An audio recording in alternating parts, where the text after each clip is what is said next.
চলমান হজ মৌসুমের মধ্যেই বাংলাদেশ, ভারত ও পাকিস্তান সহ ১৩টি দেশের উপর ভিসা নিষেধাজ্ঞা দিয়েছে সৌদি আরব কর্তৃপক্ষ। এই স্থগিতাদেশ ওমরা, ব্যবসায়িক এবং পারিবারিক ভিসা সহ বিভিন্ন ভিসা অন্তর্ভুক্ত হবে। পাকিস্তান অবজারভার সূত্রে জানা গেছে, হজ মৌসুমের জন্য প্রস্তুতি নিচ্ছে সৌদি আরব।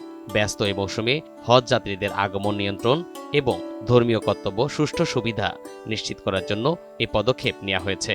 তবে এই নিষেধাজ্ঞা স্থায়ীভাবে প্রযোজ্য নয়, আগামী জুনের মাঝামাঝি পর্যন্ত বহাল থাকতে পারে। তালিকাভুক্ত দেশগুলোর ভ্রমণকারীদের জন্য ভিসা প্রদান সাময়িকভাবে স্থগিত থাকবে। তবে যাদের উমরা ভিসা আছে তারা ১৩ এপ্রিল পর্যন্ত সৌদি আরবে প্রবেশ করতে পারবেন। এই তারিখের পরে কোনো উমরা ভিসাধারী সৌদি আরবে প্রবেশ করতে পারবে না। সৌদি কর্মকর্তারা জানিয়েছেন, ভিসা নিষেধাজ্ঞার পেছনে মূলত দুটি বড় কারণ রয়েছে। প্রথমত, আগের বছরগুলোতে বহু মানুষ একাধিকবার প্রবেশযোগ্য ভিসা নিয়ে হজ মৌসুমে সৌদি আরবে এসে অবৈধভাবে হজ পালন করে থাকেন। এতে অতিরিক্ত ভিড় এবং নিরাপত্তাজনিত সমস্যা দেখা দেয়। দ্বিতীয়ত, ব্যবসা ও পারিবারিক ভিসা ব্যবহার করে অনেকেই সৌদিতে অননুমোদিতভাবে কাজ করে থাকেন, যা দেশটির শ্রমনীতি এবং বাজারে বিশৃঙ্খলা তৈরি করে। সৌদি পররাষ্ট্র মন্ত্রণালয় জানিয়েছে, এ সাময়িক পদক্ষেপ ভ্রমণ নীতিমালা আরও সুসংগঠিত করবে এবং হজ মৌসুমে নিরাপত্তা নিশ্চিত করবে। তারা সব ভ্রমণকারীদের নতুন নিয়ম মেনে চলার আহ্বান জানিয়েছেন। সৌদি কর্তৃপক্ষ প্রতি বছরই এ ধরনের ঝামেলা এড়াতে চায়, তাই হজ মৌসুমে বিভিন্ন পদক্ষেপ নিয়ে থাকে।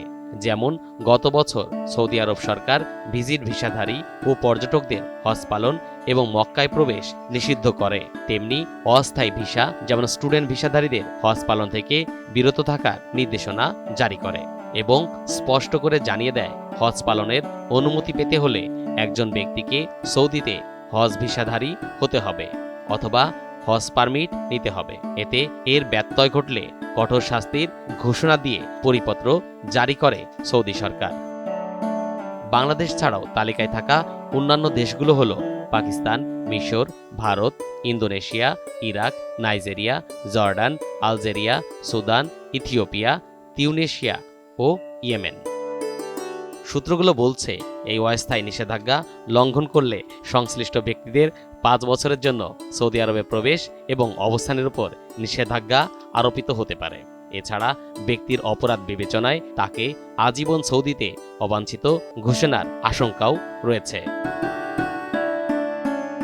তরিকুল ইসলাম, এনটিভি অনলাইন।